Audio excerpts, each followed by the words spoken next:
মানিকগঞ্জে শীতের সবজির সরবরাহ বাড়লেও কমছে না দাম। সকালে বিভিন্ন কাঁচা বাজার ঘুরে দেখা যায় ফুলকপি কেজি ৮০ টাকা, আলু ৩০, বেগুন ১০০ টাকা।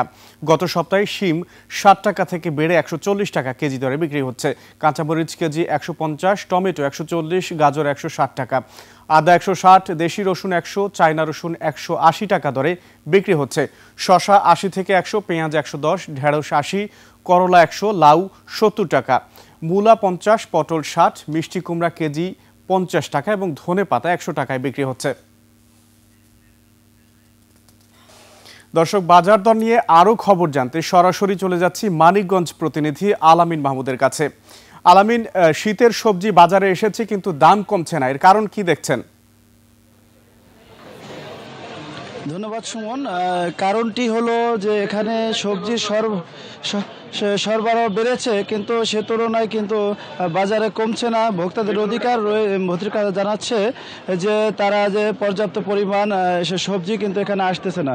জেলার বিভিন্ন জায়গায় থেকে কিন্তু সবজি আসার কথা, সে সবজি কিন্তু আসতেছে না।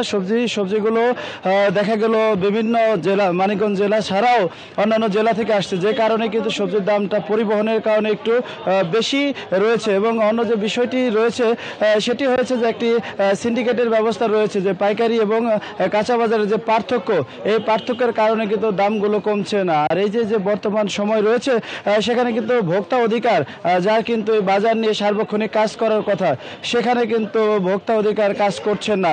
আরও একটি বিষয় যেটা রয়েছে সেটি হলো বাজার মনিটরিংয়ের যে ক্যাব, তারাও কিন্তু কাজ করছে না। এইসব কারণ রয়েছে।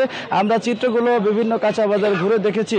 পাইকারি বাজার থেকে কিন্তু কাঁচা বাজারে প্রত্যেকটি সবজির দাম কিন্তু 10 থেকে 15 টাকা বেশি কিন্তু রয়েছে। এবং সেই সাথে যদি আমরা মাছের কথা বলতে যাই, চাষের মাছগুলো 250 থেকে 400 টাকায় কিনতে হচ্ছে। দেশি মাছ যেগুলো রয়েছে, নদীর মাছ, সেগুলোর দাম কিন্তু তুলনামূলক একটু বেশি রয়েছে, 800 থেকে প্রায় 1400-1500 টাকা। যেমন কাজলি, বাতাসি মাছগুলো 1400-1500 নিচে পাওয়া যায় না।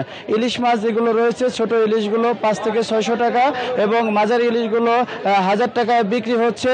এবং সেই সাথে বড় ইলিশগুলো বাজারে ওইভাবে পাওয়া যাচ্ছে না। আমরা সেই জিনিসগুলো বলছি যে আসলে বাস্তবিক অর্থে যে বাজারের সর্বশেষ চিত্র, এই চিত্রগুলো কিন্তু আসলে যদি মনিটরিং করা হয় তাহলে হয়তো বা বাজারটা নিয়ন্ত্রণে আসতে পারে। এই ছিল শেষ মানিকগঞ্জের কাঁচা বাজার থেকে। আলামিন, আপনাকে ধন্যবাদ। দর্শক, মানিকগঞ্জ থেকে যুক্ত হয়েছিলেন আমাদের সহকর্মী আলামিন মাহমুদ, জানাচ্ছিলেন সেখানকার বাজার দরের খবরাখবর।